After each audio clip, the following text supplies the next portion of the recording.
नमस्कार, welcome to second school. तो बच्चों, आज से हम एक स्पेशल बैच स्टार्ट करने जा रहे हैं। कंप्यूटर स्पेशल बैच दुर्गा शक्ति, ग्राम सचिव, कर्नल पटवारी, और जो भी आने वाले एग्जाम है ना, उसमें कंप्यूटर से रिलेटेड क्वेश्चंस आएंगे। और दुर्गा शक्ति में तो इनकी संख्या मिनिमम 10 क्वेश्चंस आएंगे, एटलीस्ट 10 क्वेश्चंस आएंगे। ठीक है, उसको देख करके हम ये स्पेशल बैच ले रहे हैं। आज पहला लेक्चर है। हर रोज एक एक लेक्चर आएगा, कम से कम 10-20 लेक्चर्स में हम ये पूरा कर लेंगे। और जो यहाँ पे क्वेश्चन करवाए जाएंगे उनकी पीडीएफ आपको डिस्क्रिप्शन बॉक्स में टेलीग्राम चैनल का लिंक है, वहाँ पर शेयर कर दी जाएगी। वहाँ से आप उसको ज्वाइन कर सकते हैं। ज़्यादा टाइम वेस्ट ना करते हुए स्टार्ट करते हैं। पहला क्वेश्चन है, the electronics device that can accept data, process data और generate output stores the results for the future use is called. ऐसा इलेक्ट्रॉनिक डिवाइस क्या है जो डेटा को स्वीकार करता है, प्रोसेस करता है और आउटपुट देता है? तो हम सबको पता है। इसमें ऑप्शन देख लो पहले। इनपुट, कंप्यूटर, सॉफ्टवेयर और हार्डवेयर। ठीक है, तो इसका आंसर है कंप्यूटर। अब इसमें रहता क्या है? कंप्यूटर में क्या रहता है? इनपुट रहती है जो दी जाती है कंप्यूटर को, जिसको बेसिकली हम सीपीयू भी बोल सकते हैं, और उसकी एक आउटपुट आती है। सीपीयू इसको क्या करता है? प्रोसेस करता है जो भी हम डेटा इनपुट देते हैं। ठीक है ना। चलिए अगला क्वेश्चन पे जाते हैं। कंप्यूटर के मुख्य भाग कितने हैं? The main part of the computers. इसमें ऑप्शन दिए हुए हैं 6, 7, 8 और 9। तो इसका सही आंसर है 6। ठीक है, अब इसमें आपको बता देता हूं कौन कौन से इसके इंपॉर्टेंट भाग हैं। तो पहला, जिसको हम ब्रेन बोलते हैं कंप्यूटर का, वो है सीपीयू। ठीक है। दूसरा क्या है? Input device. Input device. Input device क्या हो सकता है? कुछ भी हो सकता है। आपका कीबोर्ड हो सकता है, माउस हो सकता है, या कोई और भी। तो आपको पता चल गया, सीपीयू है, इनपुट है, तो आउटपुट भी होगा ही। तो एक चीज हो गई आउटपुट डिवाइस। आउटपुट जिस पे हम आउटपुट लेते हैं, ये क्या हो सकता है? हमारी मॉनिटर हो सकता है, प्रिंटर हो सकता है, कुछ भी हो सकता है। जो फोर्थ इसका पार्ट है वो है मेमोरी। जहां पे मेमोरी बोल दो, मेमोरी बोल दो, कुछ भी, जहां पे हम डेटा स्टोर करते हैं। इसके भी दो टाइप्स होते हैं, रैम और रोम बेसिकली। वो हम आगे बाकी क्वेश्चंस में डिस्कस करेंगे। फिर होता है सेकेंडरी डिवाइस। Secondary device. और छठा होता है कम्युनिकेशन डिवाइस। Communication device. ठीक है, तो यही पूछा गया है कि मेन कितने पार्ट्स है कंप्यूटर्स के। द मेन मुख्य भाग क्या क्या है? तो ये 6 भाग हैं। ध्यान से देख लीजिए, CPU, input, output, memory, secondary device और कम्युनिकेशन डिवाइस। ठीक है, अगले क्वेश्चन पे चलते हैं। अगला क्वेश्चन है, in computer users are also known as. कि जो कंप्यूटर यूज करता है उसको क्या क्या बोल सकते हैं? यूजर को ह्यूमनवेयर, फायरवेयर, हार्डवेयर, फ्रीवेयर। हार्डवेयर आपको पता ही है क्या होता है। फायरवेयर और फ्रीवेयर भी आपको बाद में आगे क्वेश्चंस में बता देंगे। जो कंप्यूटर यूज करता है उस यूजर को हम ह्यूमनवेयर बोलते हैं। जो कंप्यूटर का बेसिकली उपभोग करता है, उपभोगी बोलते हैं ना हिंदी में, या उपयोग, उपयोग आएगा शायद, उपयोग करता है कंप्यूटर का, उसको हम ह्यूमन वेयर बोलते हैं। ठीक है, चलिए अगला क्वेश्चन करते हैं। The program instructions are represented in binary and stored in from which they are fetch, decode and execute by the CPU. Hindi में पढ़ते हैं। प्रोग्राम के निर्देशों को बाइनरी में दर्शाया गया है और खालिस्तान में संग्रहित किया गया है, जिसमें वे सीपीयू द्वारा प्राप्त डिकोड और निष्पादित किए जाते हैं। क्वेश्चन क्या है कि जो प्रोग्राम है, या जो भी प्रोग्राम इंस्ट्रक्शन है उनको बाइनरी में लिख करके कहाँ पे स्टोर किया जाता है? स्टोर्ड इन, तो memory chip, memory in chip and control unit. तो इसका सही आंसर है मेमोरी। आपको बता देता हूं, जो चिप है जिसको हम बोल देते हैं, वो चिप बेसिकली कंप्यूटर टर्मिनोलॉजी में कोई टर्म है नहीं, तो इसको हम सिर्फ मेमोरी ही बोलेंगे। वो हम लोकल भाषा में चिप बोल देते हैं, जिसमें पहले हम गाने वगैरह भरते थे। ठीक है, अगला क्वेश्चन पे आते हैं। A person is called computer illiterate if he or she just able to run needed based application, create antivirus software, write programs, hack other computers. So computer साक्षर कब कहेंगे कोई व्यक्ति को? तो इसका सिंपल आंसर है भाई, कंप्यूटर साक्षर उसी को कहेंगे जो सिर्फ आवश्यक एप्लीकेशन को यूज कर सकता है। ठीक है, क्या है कि जो आवश्यक एप्लीकेशन को यूज करेंगे उसको ही हम कंप्यूटर लिटरेट पर्सन बोल देते हैं। कंप्यूटर लिटरेट उसको बोल देंगे जो बाकी चीजें हैं कि एंटीवायरस सॉफ्टवेयर को बनाना या दूसरे के कंप्यूटर को हैक करना, ये तो एडवांस लेवल की स्किल्स आ जाती हैं। ठीक है ना, तो इसका इससे कोई लिंक नहीं है। तो सिर्फ आवश्यक जो उसको चला लेगा, उनको चलाने में सक्षम रहेगा, उसको हम कंप्यूटर साक्षर कह सकते हैं। अगला क्वेश्चन देखते हैं, ये है A blank shows how operational attributes are linked together and contribute towards the realizing the computers. एक खालिस्तान दिखाता है कि कैसे परिचालन विशेषताओं को एक साथ जोड़ा जाता है और कंप्यूटर को साकार बनाने में यूज किया जाता है। तो इसमें computer design, computer architecture, computer working और कंप्यूटर ऑर्गेनाइजेशन। तो इसका आंसर है कंप्यूटर ऑर्गेनाइजेशन। चलिए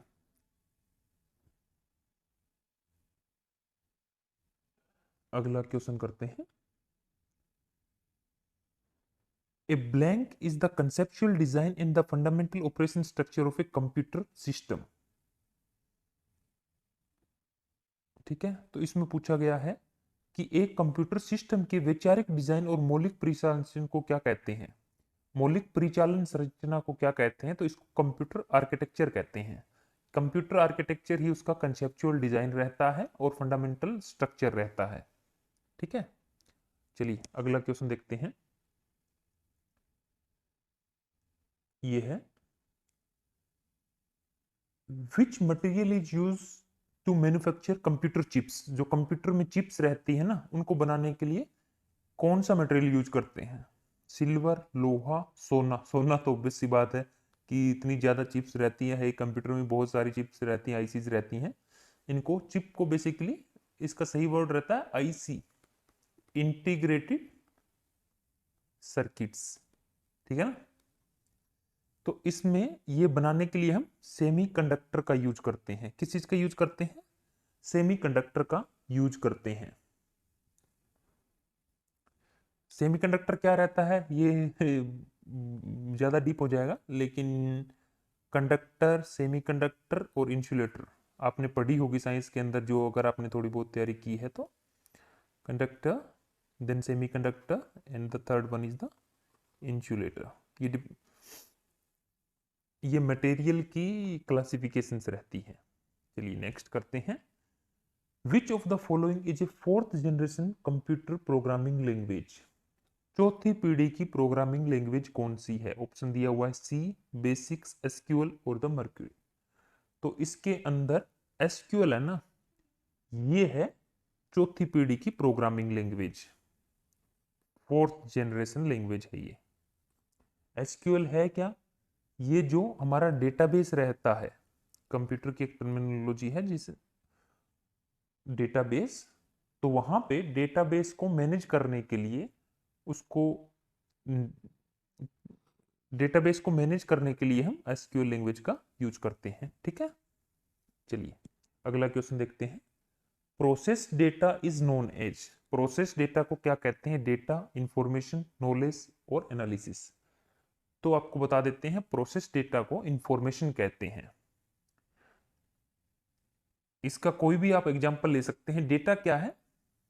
डेटा और इंफॉर्मेशन में बहुत ही माइन्यूट सा डिफरेंस है, और एक संरचना में इन जो डेटा रहता है या एक फॉर्मेट में जो डेटा रहता है उसको हम इंफॉर्मेशन बोलते हैं। ठीक है, जिससे हमें कुछ अर्थ निकलता है, कोई इंफॉर्मेशन मिलती है। जैसे आप समझ लीजिए कोई बुक है जिसके अंदर मैंने 100+ वर्ड मीनिंग लिख दिए, ठीक है, बट मैंने उल्ट मतलब, चलिए नेक्स्ट करते हैं। Which of the following component of the CPU, तो इसमें पूछा गया है कि सीपीयू के घटक कौन से हैं, या सीपीयू का बेसिकली पार्ट क्या क्या है। तो इसमें ऑप्शन दिया है रैम रोम, तो ये बता देता हूं ये मेमोरी के पार्ट हैं, एएलयू मेमोरी, तो इसका सही आंसर है एएलयू इन कंट्रोल यूनिट। ये वाला जो पार्ट है ये मेमोरी के पार्ट रहते हैं। एएलयू, एएलयू क्या रहता है आपको बता देता हूं यहां पे, अर्थमेटिक लॉजिकल यूनिट रहती है। ठीक है, और ये बेसिकली कैसे रहता है, सीपीयू का ही पार्ट रहता है। तो सीपीयू कैसे रहता है मैं उसका पार्ट आपको बता देता हूं। ये पूरा सीपीयू है जिसके अंदर मेमोरी रहेगी, उसके बाद कंट्रोल यूनिट रहेगी, और यहां पर एएलयू जो कि अर्थमेटिक लॉजिकल यूनिट है वो भी रहेगा। ठीक है, अगला क्वेश्चन करते हैं। नेक्स्ट क्वेश्चन है, अगर आपको अपने पीसी की कार्य क्षमता बढ़ानी है, ठीक है, पूरा क्वेश्चन देखिए। If you want to improve the performance of your PC you need to upgrade, तो क्या अपग्रेड करेंगे, सीपीयू, मॉनिटर, कीबोर्ड। तो इसमें सीपीयू आंसर आएगा, सिंपल सा ही है, इसमें तो कुछ सोचने वाली बात ही नहीं है, क्योंकि जो पीसी होता है ना उसका ब्रेन रहता है। अब आपको बोल दिया जाए कि कोई बच्चा है, उसका दिमाग मोटा, दिमाग बोलते हैं ना, उसका दिमाग मोटा है, तो क्या किया जाए, अगर हम बोल दें कि उसका एक हाथ का ऑपरेशन कर दो, उससे कुछ नहीं होगा ना, उसकी दिक्कत ब्रेन में है। तो वैसे ही है, अगर पीसी की कार्य क्षमता बढ़ानी है तो उसका सीपीयू है उसको अपग्रेड करना पड़ेगा। ठीक है, चलिए अगला क्वेश्चन देखते हैं। Which of the following provide the internal storage to the CPU, CPU को आंतरिक भंडारण प्रदान कौन करता है, इसका आंसर है रजिस्टर। ठीक है ना, ये मैंने आपको यहां पे पीछे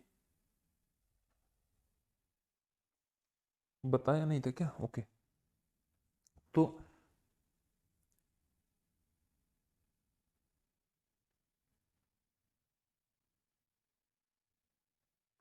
रजिस्टर के अंदर सीपीयू अपना डेटा स्टोर करता है, और आपको एक और बता देता हूं, जो रजिस्टर है ना वो स्टोर करने की सबसे छोटी इकाई है, सबसे छोटी इकाई है। ठीक है, ये एक इंपॉर्टेंट बात है जो ध्यान रखनी है। अगला क्वेश्चन करते हैं। The four basic task perform by CPU are the fetch, blank, manipulate in the output. तो इसके अंदर ऑप्शन आपको दिए गए हैं डिजाइन, डिकोड, डिस्प्ले और रेगुलेट।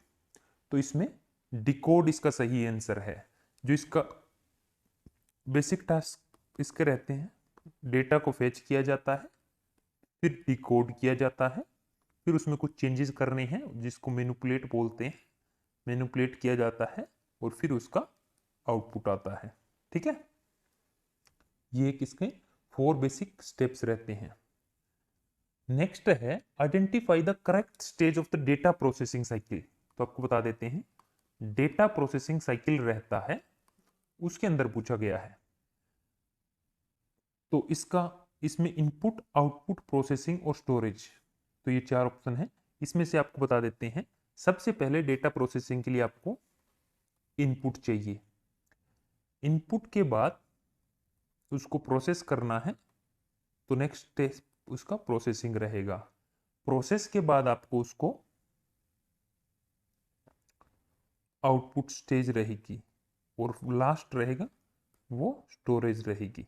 ठीक है, तो इसका सही आंसर हो जाएगा D, input processing output in the storage. चलिए अगला क्वेश्चन करते हैं। In which of the following the speed of the processor of the computer is measured. Computer के प्रोसेसर की गति किस में मापी जाती है? बीपीएस, एमआईपीएस, बैंड और हर्ट्ज। तो आपको बता देता हूं कि हर्ट्ज के अंदर तो फ्रीक्वेंसी मापी जाती है। जो हमारे घर पे इलेक्ट्रिसिटी आती है ना, ये 50 हर्ट्ज रहती है। या आपने सुना होगा कि एफएम वगैरह में जो फ्रीक्वेंसी रहती है 92.7 बिग एफएम, सो वो सब चीजें फ्रीक्वेंसी रहती है जो कि हर्ट्स रहती है। उसके बाद उसको kilo hertz, mega hertz, but basic उसकी यूनिट हर्ट्स रहती है। यहाँ पे स्पीड ऑफ द प्रोसेसर अगर मापनी है तो उसके लिए रहता है MIPS। MIPS क्या रहता है? MIPS रहता है मिलियंस इंस्ट्रक्शन पर सेकेंड, जिसके अंदर जो पीसी की या माइक्रो प्रोसेसर है उसकी क्षमता और गति इस चीज पर निर्भर करती है कि वो कितनी इंस्ट्रक्शन एक सेकंड के अंदर प्रोसेस कर पाता है। ठीक है, चलिए अगला क्वेश्चन देखते हैं। Which of the following option indicate the main component of the CPU. CPU के इंपॉर्टेंट कंपोनेंट कौन से हैं? तो सीपीयू के आपको मैंने पहले ही बता दिया था। सीपीयू के इंपॉर्टेंट कंपोनेंट है एएलयू, जो जिसका फुल फॉर्म है अर्थमेटिक लॉजिकल यूनिट। ठीक है ना, उसके बाद उसकी control unit and the registers. Register क्या है? रजिस्टर है स्टोरेज करने की सबसे छोटी इकाई। ठीक है ना, चलिए अगले क्वेश्चन पे जाते हैं। Accumulator is the integral part of. Accumulator है वो किस चीज का इंटीग्रल पार्ट है? तो अक्यूमुलेटर है ना वो सीपीयू का ही पार्ट है। सीपीयू के अंदर ही उसका जो इंटीग्रल पार्ट है वो एक अक्यूमुलेटर भी रहता है। चलिए नेक्स्ट क्वेश्चन करते हैं। Which of the following is not a component of CPU. CPU का कंपोनेंट क्या नहीं है? इनमें से कौन सा भाग सीपीयू का पार्ट नहीं है? तो आपको अर्थमेटिक लॉजिकल यूनिट मैंने बताया था ये इसका पार्ट रहता है, कंट्रोल यूनिट भी इसका पार्ट रहता है, रजिस्टर भी इसका पार्ट रहता है। तो इसका आंसर हो जाएगा डी। रैम क्या है? ये मेमोरी का टाइप है। ठीक है ना, तो इसका सही आंसर हो जाएगा D. Program counter register is integral part of. अब ये प्रोग्राम काउंटर है, ये किसका इंटीग्रल पार्ट रहता है? इसमें ऑप्शन दिया है hard disk, RAM, cache memory और सीपीयू। ठीक है ना,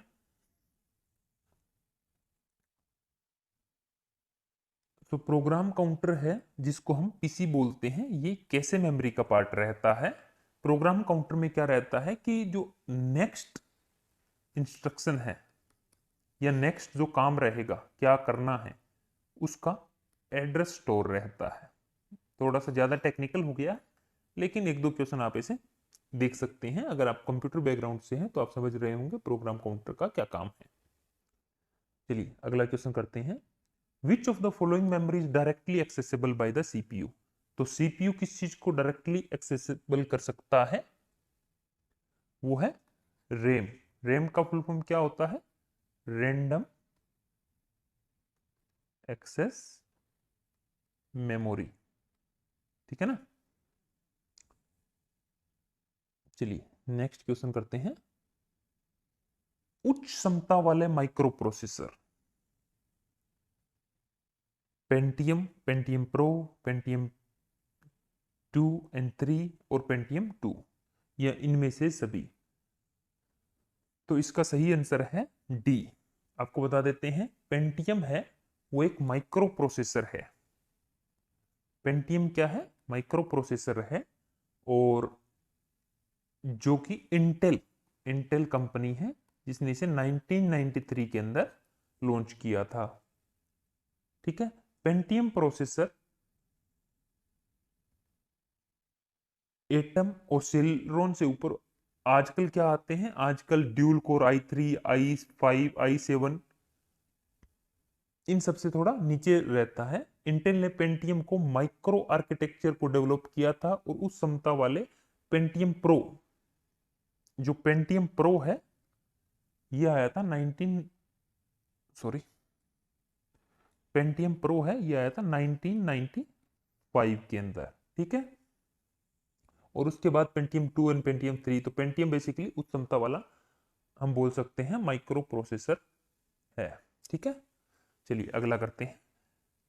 blank tells the computer memory architecture logic unit and the input output device how to respond to the computer instruction.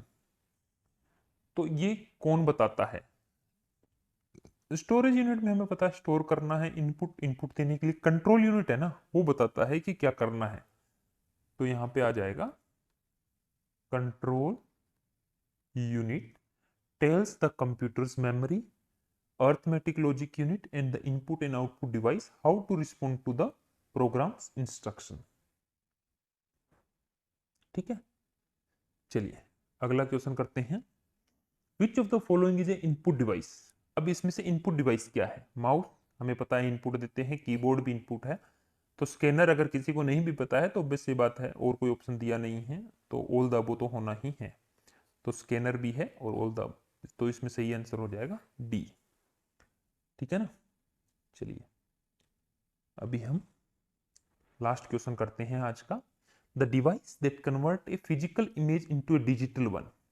Physical जो इमेज रहती है उसको डिजिटल में कन्वर्ट करता है, उसको क्या बोलते हैं? तो उसको इमेज कन्वर्टर, प्रिंटर, रिकॉर्डर या स्कैनर, तो उसको स्कैनर बोलते हैं।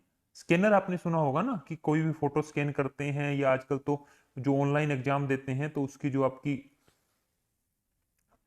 आंसर शीट रहती है उसको भी आप स्कैन करके ही कहीं पे अपलोड करते हैं, तो उसको स्कैनर बोलते हैं। इमेज कन्वर्टर जो आप फॉर्म भरते टाइम यूज करते भी होंगे कि आपकी फोटो है वो 25 केबी से कम होनी चाहिए, बट आपके पास जो फोटो है वो 50 केबी की है, तो उसको कन्वर्ट करते हो, या फिर उसका जेपीजी है उसको पीएनजी में कन्वर्ट करना है, वो सब चीजें इमेज कन्वर्टर करता है। प्रिंटर आपको पता ही है क्या काम करता है, प्रिंट करने के लिए यूज करते हैं, हार्ड कॉपी चाहिए तो। रिकॉर्डर रिकॉर्ड करने के लिए, ठीक है ना। तो ये जो पीडीएफ है ये आपको मिल जाएगी। ये कहां पे मिलेगी मैं आपको बता देता हूं। ये पीडीएफ मिलेगी आपको हमारे टेलीग्राम चैनल पे। टेलीग्राम चैनल पे, टेलीग्राम चैनल का लिंक है वो मैंने डिस्क्रिप्शन बॉक्स में दे दिया है, वहां से आप ले सकते हैं, और वो ये डायरेक्टली आप सेकंड स्कूल को सर्च कर सकते हैं। अगर आपको वीडियो अच्छा लगा है तो प्लीज इसको शेयर करें अपने फ्रेंड्स के साथ। हम आगे भी इसमें पूरा कंप्यूटर यहाँ पर आपको करवाया जाएगा ऐसे ही ऑप्शन टाइप क्वेश्चंस के अंदर। आपको बता देता हूं 12th लेवल का एग्जाम है जो दुर्गा शक्ति है स्पेशली इसके लिए, और इसमें आपको इसी से रिलेटेड नॉर्मल बेसिक क्वेश्चंस आएंगे। जो भी क्वेश्चंस आए हैं पास्ट ईयर के क्वेश्चंस ही लेके हम आपको करवा रहे हैं, ठीक है। वीडियो सही लगे तो आप अपने दोस्तों के साथ सबके साथ शेयर करिएगा, लाइक एक जरूर दबाइएगा, और हमारे चैनल को सब्सक्राइब कर लीजिए। बहुत बहुत धन्यवाद, थैंक यू।